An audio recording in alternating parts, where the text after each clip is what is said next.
Now, let's move to your. I'll get back to this point. Now, let's just fast forward to your meeting with Constable Zungu in Carlton Center in Johannesburg. Constable Zungu Carlton Center in Johannesburg. Which year? 2017.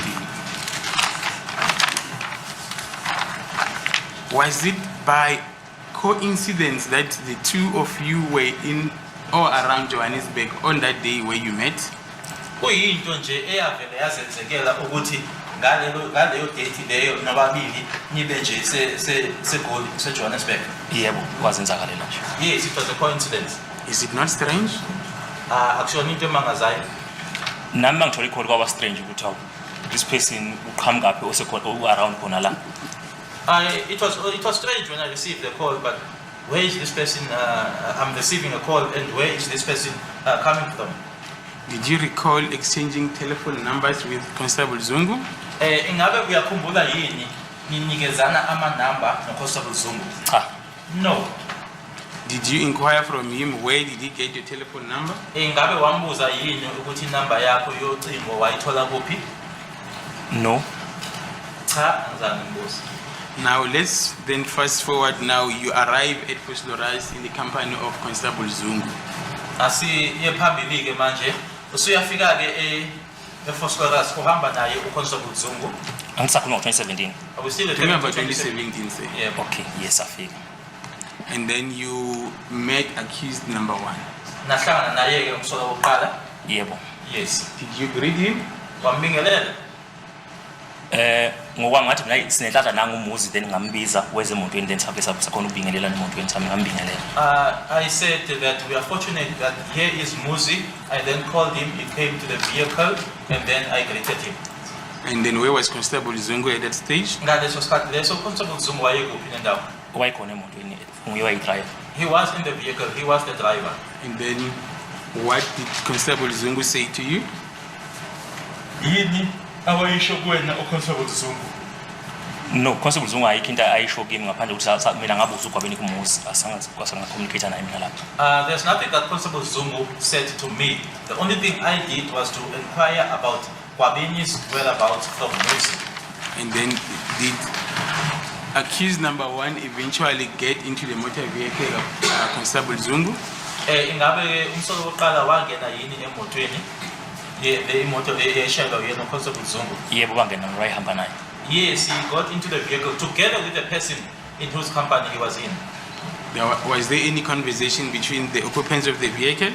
Ingaba kwaba khona ke ukuxoxisana noma ukukhuluma ke kubantu laba ababephakathi emotweni? Ngicabanga ngisakukhumbula kwaba ukubuza uGwabeni then athi uGwabeni ule usasebhayisikilini then masenyuka sahlangana naye uGwabeni ehlangana nebhayisikili then wavela umuze windini emshawutha emtsheni ukuthi unama-visit.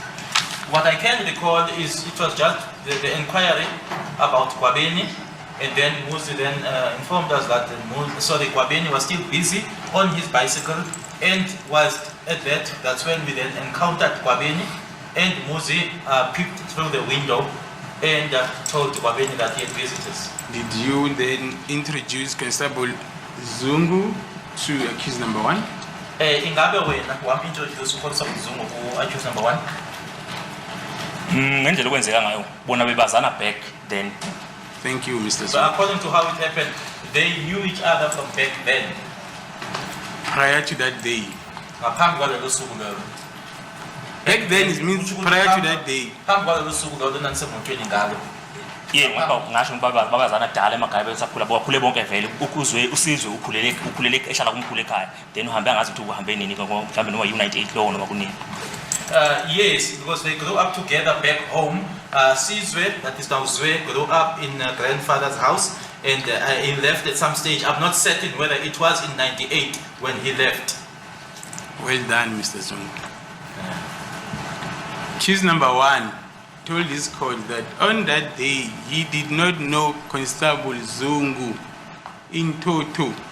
I'm quoting Mr. Ramosipede, just on that in toto.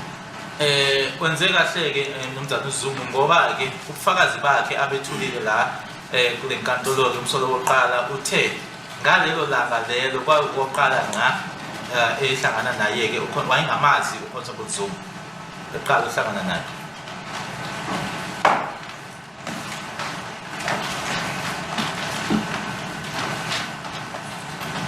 That's what accused number 1 said. You are not here, I understand, but I'm telling you what he said. Ngiyazi ukuthi wawungekho la kodwa sengiyakutshela ke okwashiwo uyena umsolo wokuqala la enkantolo.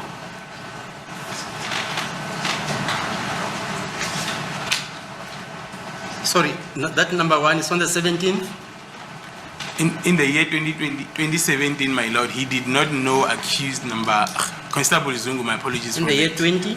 17. He only got to know him in 2019. Yeah, only got to know him in 2019. In 2019, yeah. Ukuthi wayengamazi ngo2017 uConstable Zungu uqale ukumazi noma waqala ukumazi ngo2019.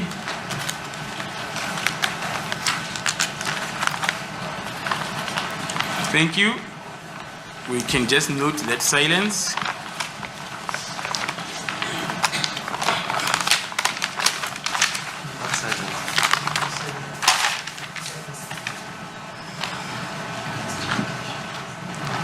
Can I move on? Go back. I understand. I don't understand, sir. I don't think it is proper for the state to say that we can now note that objection without inviting the witness to comment on the question that has been asked. I've invited him to comment. He didn't comment. And then I look at him, he look at me. What must I do? I cannot look at him forever. No, Mr. Ngumalu, can I proceed? The mere fact that they are looking at each other doesn't mean that he wants an answer from the witness. He must actually ask. Yeah, I'm in court. I saw him. He didn't answer. He just kept quiet. I saw that. I look at everything. So he is saying, because he's not answering, we can note that silence. That's what he is saying. Procedurally, my lord. Don't tell me about procedure. If the court is not I've made a pleased, ruling. I saw that. Procedurally, it should be Don't invited tell me from about the witness procedurally. if he has got any comment. Silence No, does no, not. don't tell me about any comment. I am saying a question was asked of Mr.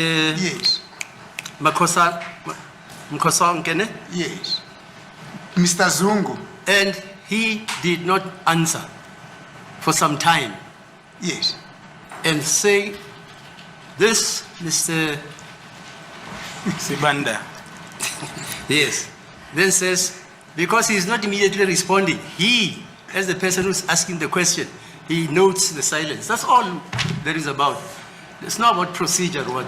Okay. But, my lord, the fact that he's silent, it does not mean he's got no answer. Yeah, but the silence. Fine. Procedurally, the state is Yes, supposed fine. to say to him and the court as well to Fine. say, Mr. Zungu, do you have an answer to this question? And then No. it must come from him if he has got an answer or not. But silence does not mean there's no answer.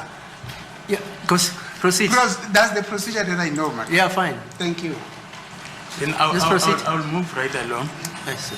Can we then conclude that accused number 1, Mr. Muzi Sibiya, and as well as Constable Sizwe Skumbuzo Zungu grew up together?